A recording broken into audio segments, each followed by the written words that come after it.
বন্ধুরা, আজকে সেই বিশেষ দিন। আজকে টি-20 বিশ্বকাপের হাই ভোল্টেজ ম্যাচে মুখোমুখি হতে চলেছে ইন্ডিয়া ভার্সেস পাকিস্তান। সেই যুযুধান প্রতিপক্ষ।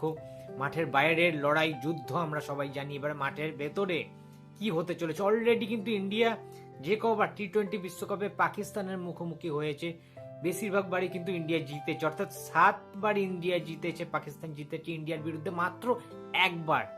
আজকে কি হবে, কি হতে চলেছে আজকে আমাদের কলম্বোতে, শ্রীলঙ্কার মাটিতে খেলা। আমরা প্রত্যেকে জানি বৃষ্টির সংজ্ঞা রয়েছে, বৃষ্টির সম্ভাবনা রয়েছে যথেষ্ট, বাট খেলা তো বস হবেই। আমার মন বলছে খেলা মাঠে গড়াবে।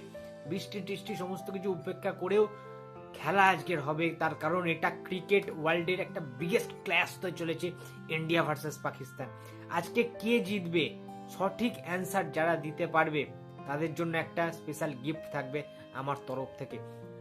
এবং কে আজকের ম্যাচে সবচেয়ে বেশি রান করবে সেইটা যে পারফেক্ট জানাতে পারবে তার জন্য কিন্তু আলাদা একটা গিফট থাকবে। তো প্লিজ তোমরা কমেন্ট করে জানাও তোমাদের প্রেডিকশন যে আজকে ইন্ডিয়া পাকিস্তান ম্যাচে কোন দল জিততে চলেছে এবং ম্যান অফ দ্য ম্যাচ কে হবে, কে সবচেয়ে বেশি রান করবে এবং কোন বোলার সবচেয়ে বেশি উইকেট নেবে। তাড়াতাড়ি কমেন্ট করো।